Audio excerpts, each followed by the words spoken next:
नीति वचन 1। इस्राएल देश के राजा दाऊद के पुत्र राजा सुलेमान के नीति वचन को पढ़ने वाला मनुष्य बुद्धि और शिक्षा प्राप्त करे, वह समझ की बातें समझे, उसे व्यवहार कुशलता की शिक्षा प्राप्त हो और वह धर्मयुक्त, न्यायपूर्ण और निष्कपट आचरण करे। जो मनुष्य सीधा साधा है वह नीति वचन को पढ़कर चतुर बने, युवकों को समझ और विवेक मिले।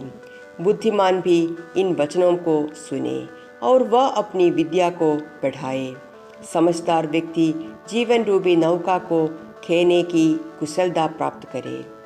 इसके द्वारा मनुष्य पहेली और दृष्टांत का अर्थ जाने। वह बुद्धिमानों की बातों और उनके गूढ़ वचनों को समझे। प्रभु के प्रति भय भाव ही बुद्धि का मूल है। जो मूर्ख है वे ही बुद्धि और शिक्षा को तुच्छ समझते हैं। मेरे पुत्र, अपने पिता की शिक्षा को सुन और अपनी माँ की सीख को मत छोड़। उनकी शिक्षा और सीख मानो तेरे सिर के लिए सुंदर मुकुट है, वे तेरे गले की माला है। मेरे पुत्र, यदि पापी तुझे फुसलाए तो तू उनकी बातों में न आना। यदि वे तुझसे यह कहे हमारे साथ आ, हम हत्या के लिए खाद लगाए, हम अकारण ही निर्दोष पर छिप कर वार करें। आ, हम अधोलोक की तरह उन्हें जीवित ही निगल जाए, उनको कब्र में जाने वालों के समान पूरा का पूरा खा जाए। तब हम उनके सब कीमती सामान को हड़प लेंगे, हम अपने मकान उनकी लूट से भर लेंगे।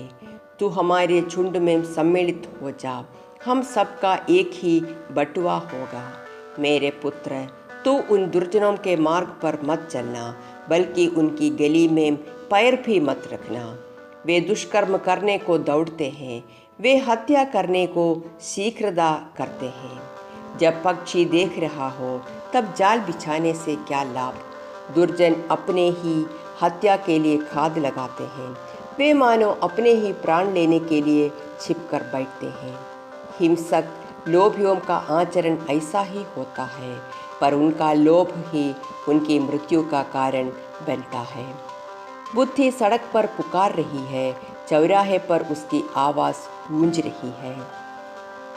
वह भीड़ भरे मार्गों में पुकार रही है, वह नगर के प्रवेश द्वारों पर खड़ी हुई कह रही है, ओ अज्ञानियों, कब तक तुम अज्ञान गले रखाए रखोगे? ज्ञान की हंसी उड़ाने वालों, कब तक तुम ज्ञान की हंसी उड़ाते रहोगे? ओ मूर्खों, तुम कब तक ज्ञान से वैर रखोगे? मेरी चेतावनियों पर ध्यान दो। देखो, मैं अपनी आत्मा तुम पर उंडेल रही हूँ, मैं तुम पर अपनी बातें प्रकट करूँगी। मैंने तुम्हारे पुकारा, पर तुमने मेरी बातें सुनने से इनकार कर दिया। मैंने तुम्हारी ओर अपना हाथ बढ़ाया, किंतु तुम में से किसी ने भी ध्यान नहीं दिया। तुमने मेरी सलाह की उपेक्षा की और मेरी चेतावनी को अनसुना किया। अतः जब तुम पर विपत्ति आएगी तब मैं हंसूंगी, जब तुम पर आतंक छाएगा तब मैं तुम्हारा उपहास करूंगी।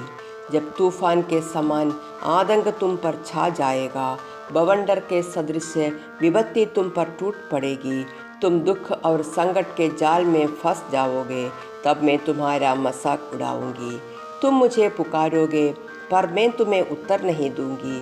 तुम मुझे ढूंढने में ज़मीन आसमान एक कर देंगे, किंतु मुझे नहीं पा सकोगे, क्योंकि तुमने ज्ञान से बैर किया है। तुम्हें प्रभु की भक्ति करना पसंद नहीं है। तुम्हें मेरी सलाह नहीं चाहिए, तुम मेरी चेतावनियों को तुच्छ समझते हो।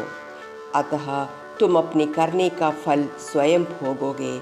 जो काम तुमने अपनी इच्छा से किए हैं, उनके फल से तुम अधा जाओगे। अज्ञानी मार्ग से भटक जाते हैं और उनका भटकना मृत्यु का कारण बनता है। मूर्खों का आत्मसंतोष उनके विनाश का कारण होता है, किंतु जो व्यक्ति मेरी बात सुनेगा वह सुरक्षित निवास करेगा। वह बुराई से नहीं डरेगा, बल्कि सुख चैन से रहेगा।